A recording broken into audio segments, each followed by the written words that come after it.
I was at a Chinese restaurant the other day, and there was a group sitting next to my table. A guy was staring at the Chinese menu and was talking to his friend. Hey, I wonder what all these Chinese symbol means. Chinese characters seem so interesting. So I walked up to him and I said, hey, do you know that I'm a Chinese teacher? Are you interested in learning Mandarin? Now you might think that I'm nosy for intruding into people's conversation like that, but I'm just genuinely interested in helping people to learn. Every time when I see the incredible potential in a person, when I see that someone is genuinely interested in knowing or learning something, I cannot resist but to encourage them and to offer my help whenever possible. I started teaching when I was 17 because of two reasons. The first reason is because I constantly found myself bored and disinterested. I wanted to do and to be something useful while earning some pocket money on the side.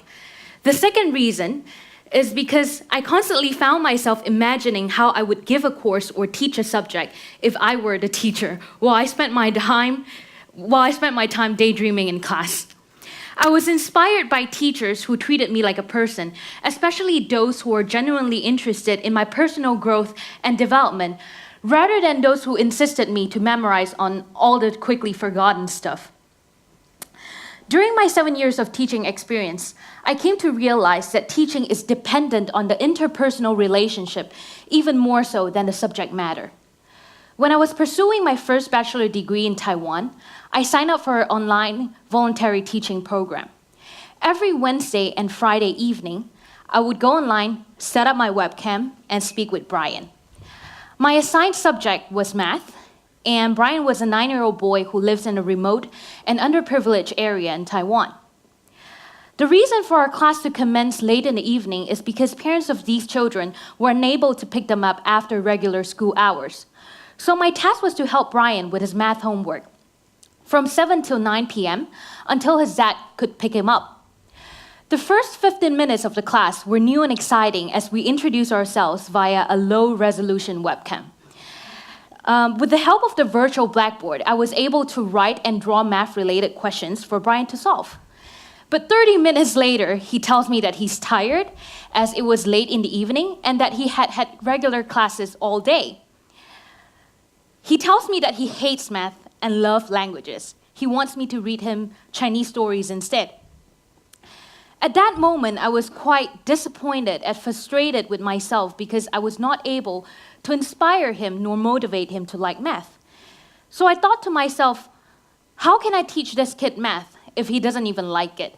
What's the point of our voluntary teaching program if the children do not even want to learn in the first place? So I asked him, why do you hate math? And it turns out that he's just as lazy as I was when I was at his age. He's only motivated for subjects he's good at, such as languages, rather than subjects that requires lots of effort and practice. Understanding the situation, I tried to come up with a solution. I said, all right, since you hate math, we won't do it as much in class. But math is very important as you need to count and calculate. Otherwise, you won't even realize it when people give you less change when you buy things. I tried to make the subject as relevant to him as possible. So I asked about how much food costs in his school canteen and used the prices in simple math equations to test his understanding of the syllabus of the day. He was able to answer 10 math questions that I wrote on the virtual blackboard accurately because he already had done similar exercise at that school. As such, I realized that it's unnecessary for me to repeat the same things, which would only bore him. So we made a deal. In the beginning of the class, he should be able to answer 10 math questions accurately. If he made one mistake, I'll give him 4 more questions to practice until he has mastered the equation. After that, he's free to do whatever he wanted to do, as long as he doesn't disturb his classmates. At the end of the class, I will tell him what he ought to know for the next week. He's free to learn in his own time, or not at all. If he doesn't know what he should know, then his meeting with me will be spent on solving math problem. This little deal has an immense impact on Brian's learning of math. He really enjoyed the time we spent together focusing on things that he was interested in, such as reading interesting stories to each other, asking me questions about random things in life, expressing how he felt about his family situation and things happening at school with his friends. He practiced math daily and learned faster than the regular syllabus, just so we could talk about things that are important and relevant to him when we meet. 6 months went by until we, the volunteers of the program, finally get to meet all the children personally as they had a field trip to Taipei to celebrate Children's Day.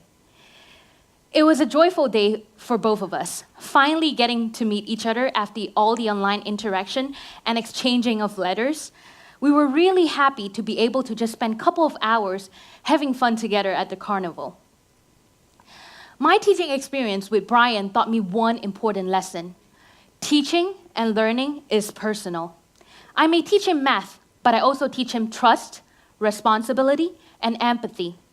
I believe one person can only get to know him or herself by interacting with another person in a meaningful way. The student-teacher relationship can be as meaningful and influential regardless of age. Now, Brian was one of my youngest students, and now I'm going to introduce you another story from my other student, who's in her late 50s. My uncle gave my aunt a laptop in 2011. She did try to figure out the laptop herself, but all she knew was how to plug in the power and press the on and off button. She had no idea where to start. Knowing that I'm a teacher, she came to me and asked, "Would you teach me how to use the computer?" I happily agreed, and I would give her a computer lesson for 2 hours every Sunday. This is an entirely new experience for me, as I have never taught anyone how to use a laptop before. Everyone around me just knows. So, my first attempt to explain the desktop failed, as I was going too fast because I was not used to teaching older adults, and I did not put myself in her shoes. After seeing the confused look on my aunt's face, I decided to change the way of my teaching. I encouraged her to use the mouse and press on anything she wants and see what happens. And then I'd like her to guess, tell me what it is and what it is for. She was very afraid to try anything, but I assure her that the laptop will not break down, it will not get a virus suddenly, because I'm just right next to her. She quickly gained confidence when I told her that she has successfully guessed what a folder is, how to drag files into them, and figure out what right-clicking the mouse does. That one is really tricky. Half a year later, she was able to send emails, create a Facebook profile, a Skype account, and design photo albums using a desktop photo book software to print her favorite photos. The best part of this is that she shared her experience with her friends and teach them how to use the computer herself. She was able to confront her fear and anxiety for things that are absolutely new to her and pass that experience on to her peers. It is a ripple effect. I don't think it is necessary to follow the conventional pattern of the contemporary educational institution. Teaching is not confined to the classroom. Anyone can start teaching skills, languages, or subjects that interest him or her. You can teach your brother how to cook, you can teach your sister math, you can teach your cousin how to sing or play an instrument, if you know how to do those things, of course. Perhaps someone Dutch can teach internationals like me on how to not get their bike stolen.